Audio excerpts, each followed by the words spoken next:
And that's my message to you. Your ultimate destiny is within your reach. It's within your power to create the life you most want to live. So I urge you to listen carefully to this entire program and master the ideas, philosophies, techniques, and blueprints for success it offers you.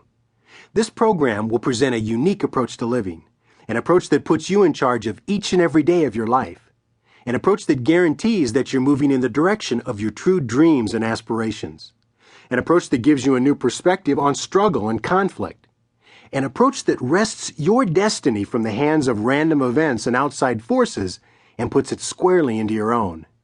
I guarantee you that when you apply the ideas in this program to your life, you will prosper. I've devoted my life to discovering and revealing the secrets of success. This passion has taken me the world over in search of successful formulas for living and in search of the people both alive today and throughout history whose lives embody the principles of success, wealth, and happiness. And the most exciting truth I've learned is how much we are responsible for what happens in our lives. While we may not control every detail, we can control the broader course of events in our lives and what we ultimately achieve. More importantly, we can control the meanings of events and use them to our advantage in shaping our actions and attitudes. You may start down the road of life using your feet, but ultimately, it is your mind and heart that will get you where you really want to go.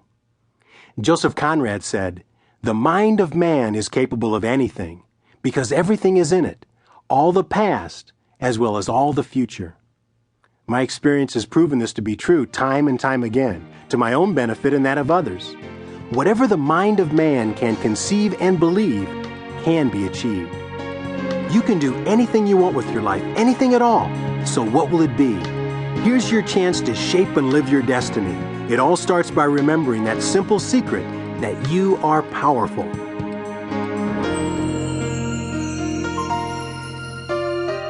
The first step toward mastering your destiny is simply acknowledging that it's possible to exert control over your life.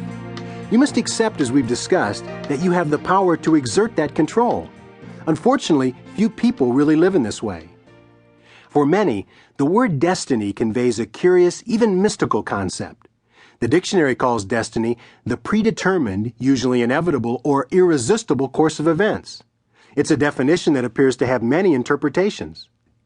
For some, destiny means life is controlled, even predestined by external forces over which individuals have little or no say. The ancient Greeks, for example, believed that a person's future was determined by three goddesses called the Fates, or the Destinies. The first fate, Clotho, spun the thread of life. The second fate, Lachesis, measured the length of the thread so that the last fate, Atropos, would know where to cut the thread to end the individual's life. Since ancient Greece, people have found reason to believe sincerely that their individual destinies were determined by such other disparate forces as gods, astrological signs, spirits, numerology, and even aliens from outer space. For some, divine predestination is an important religious belief. Some are convinced that individual fate is determined solely by either heredity or environment or both. The obvious problems with such preemptive prescriptions for life is that they not only relieve individuals of the responsibility for their actions, but they rob us of incentive and initiative to live up to our potential. It reminds me of what I call the conveyor belt philosophy of life.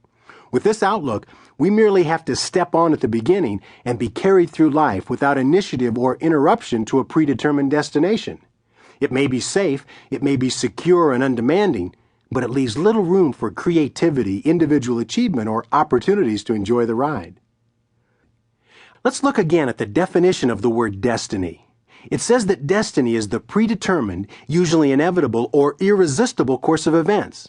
What's missing here, of course, is the who. Who predetermines the course of events? I certainly don't mean to fault or take issue with those who, by religious teaching or tradition, do ascribe a part of the direction or influence for their lives to a higher power. But I don't think any of us can afford to abdicate complete responsibility for what happens in our lives. If we're to progress, if we're to succeed, if we're to reap the rewards of our efforts, each of us has to be the one who predetermines and makes inevitable or irresistible the course of events in our lives. Consider Ebenezer Scrooge in Charles Dickens' A Christmas Carol. We have to give him credit for recognizing the inevitable consequences of his old ways. In the end of the story, he leaves us with the timeless and uplifting lesson that not only do we each predetermine our individual fate in life, but we each have the power through our own actions